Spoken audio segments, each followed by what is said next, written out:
Hey, bonjour tout le monde, j'espère que vous allez bien, bienvenue dans une nouvelle vidéo dédiée à KVM. Aujourd'hui on va s'intéresser au builder et à l'installation d'une VM via le builder de KVM en fait, donc vous allez voir que c'est assez sympa.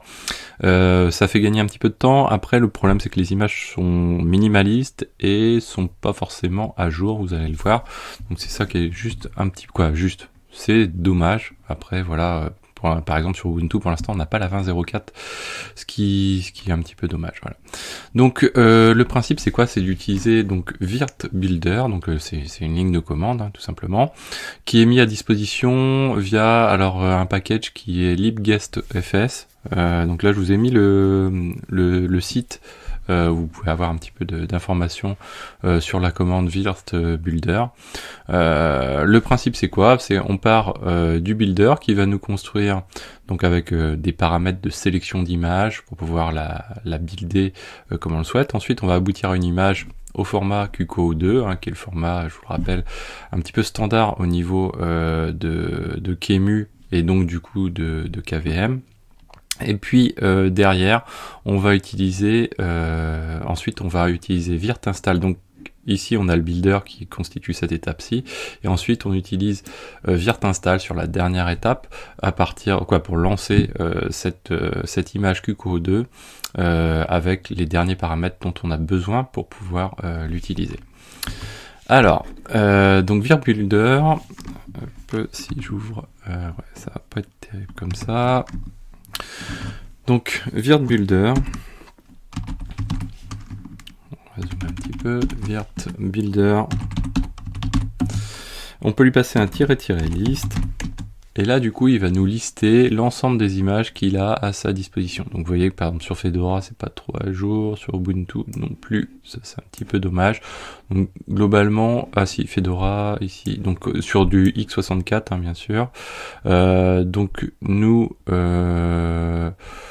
on va partir, donc vous voyez même sur Ubuntu on est limité juste à ici, voilà. Donc là en gros nous on va partir sur l'Ubuntu 18.04. On peut avoir des informations concernant cette image si on passe un Virt Builder note comme ceci. Et là du coup on a des informations qui nous dit voilà, c'est une image, c'est une installation minimale qui est réalisée de Ubuntu avec quelques éléments importants à savoir. Il semble impossible de créer une Ubuntu supérieure à 14.04 en utilisant le precede sans créer de user account. Voilà, bon, des petites informations comme ceci. Derrière il nous précise également que cette image ne contient pas de clé SSH dans le host. On peut en générer une de cette manière-ci.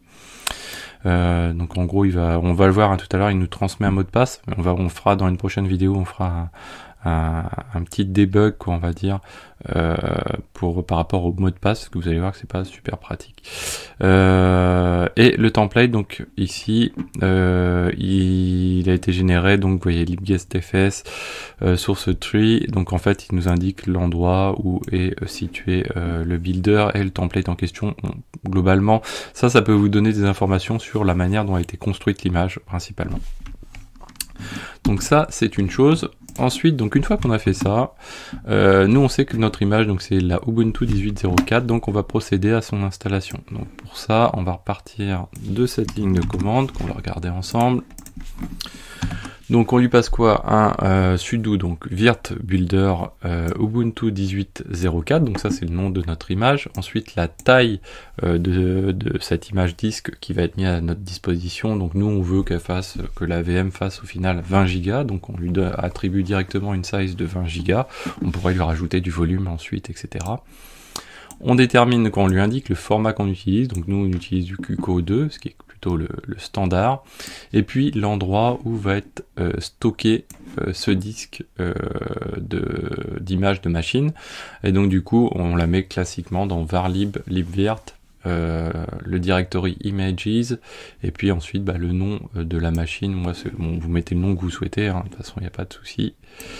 Et derrière, donc là le hostname on va lui attribuer un petit nom, donc on lui dit voilà, il va s'appeler Ubuntu, et on lui passe --network parce qu'on veut du réseau, et la time zone Europe Paris. Donc là ok,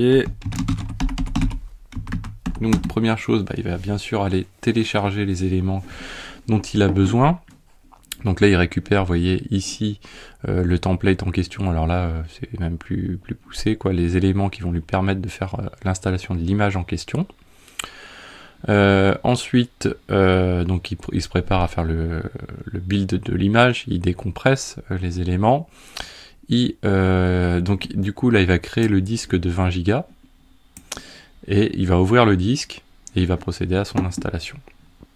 Alors normalement il y a une étape ici, le downloading, hein. Moi pas pris longtemps parce que je l'ai déjà fait auparavant, mais sinon bon, il y a quand même plusieurs mégas à télécharger, hein, ça met un petit peu plus de temps.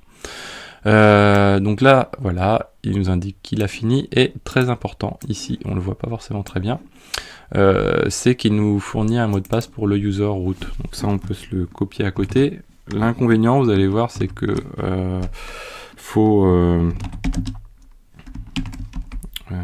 hop, on va faire comme ceci. Faut pouvoir le taper assez vite. Hop. Et généralement, c'est pas forcément super évident de le faire. Voilà. Parce que voilà, il y a quand même un temps pour taper les mots de passe sur la plupart des OS, et du coup si vous êtes toujours en train de chercher les chiffres et les lettres, etc., moi plusieurs fois ça m'est arrivé d'avoir des difficultés. Donc on verra dans la prochaine vidéo comment on fait pour surcharger ce mot de passe, le changer même après coup. Donc là on a buildé le QCO, donc maintenant on n'a plus qu'à installer notre image en question. Alors notre image, vous voyez qu'ici, à chaque fois, ça on n'en a pas trop parlé, je sais plus, dans le virt install qu'on a déjà fait, il y a un -os variant, KVM, quoi, virt install.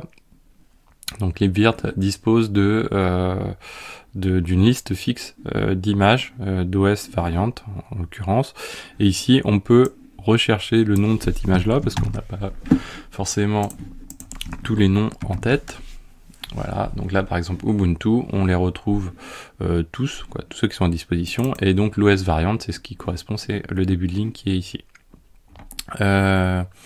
Ensuite, du coup, on va faire notre installation. Donc on va passer un virt install, comme on a déjà fait finalement lors d'une vidéo précédente où on s'est vraiment focalisé sur la commande virt install pour installer notre machine. Après on pourrait le lancer aussi par l'interface graphique, hein, ça pose pas non plus de soucis. Derrière, qu'est-ce que l'on a? Donc on a dire qu'on utilise un import, donc on va importer le disque qui est là. C'est le nom ensuite qui va être attribué au niveau de virt manager notamment, donc Ubuntu 18.04, la RAM que je lui attribue, le CPU que je lui attribue, le disque, lui on sait qu'il fait déjà 20 Go, donc on lui monte ce disque là, qui est ici, qui est au format QCO2, on lui passe l'OS variant 18.04 qu'on a listé auparavant. Moi je lui attribue un network, je la switch, je la branche sur ce network là, le default que j'ai, et puis je lui dis no auto console pour pas rester dans la console, bloqué dans la console. Donc une fois qu'on a fait ça, c'est bon, on lance et c'est parti. Donc là ça a été assez vite, oui ça va vite habituellement. Derrière, qu'est-ce que je peux faire? Donc je peux prendre mon virt manager ici, me rendre sur la machine et open. Donc là je tombe exactement sur mon élément, et vous allez voir donc le mot de passe, où est-ce qu'il est, en plus je vais pas aller vite parce que je le fais en live, et du coup je sais que je vais pas être bon. Hop, voilà. Donc le mot de passe il est ici, malheureusement je peux pas faire de copier-coller directement, j'ai pas activé non plus le SSH, donc du coup je vais être obligé de le taper directement dans la console. Donc je peux checker, est-ce que voilà, j'ai donc est-ce que j'ai des caractères X, Y, non tout ça c'est bon, toc toc, W c'est pas bon, ouais, donc on est en QWERTY, le Z c'est W, ok, donc là on peut essayer de le taper, donc put, donc toc,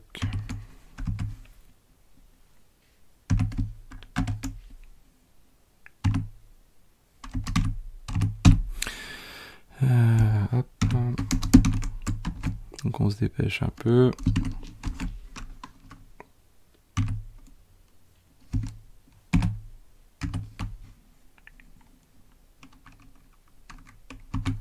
Voilà, donc là normalement j'ai tapé comme il faut, j'ai eu le temps de le faire. Vous voyez, login incorrect. Donc là, a priori, je vais pas vous le refaire deux fois, bon, on dit utiliser deux fois, mais en gros, c'est quand même assez délicat à faire via la console. Les gens qui connaissent ces problématiques-là, encore le mot de passe là est relativement court. Donc, je pense qu'en y mettant un petit peu plus du sien, on y arriverait mieux. Mais globalement, c'est quand même assez délicat ces consoles avec les mots de passe un peu longs, souvent. Vous voyez, donc à chaque fois, quoi, on a un laps de temps qu'on peut resetter normalement à l'install vraiment, mais là voilà, en gros vous avez une réinitialisation à chaque fois du login, donc c'est pas très pratique. Donc on verra dans la prochaine vidéo comment on fait pour écraser ce password de deux manières différentes, donc c'est assez facile. On pourrait même faire de trois manières différentes, directement via le grub, soit sinon là on va le faire de manière un petit peu détournée sur l'image Kuko, vous allez voir. Voilà, donc j'espère que cette vidéo vous a plu, n'hésitez pas à la partager, à mettre des pouces bleus, à commenter. Moi je vous dis à très bientôt sur Xavki.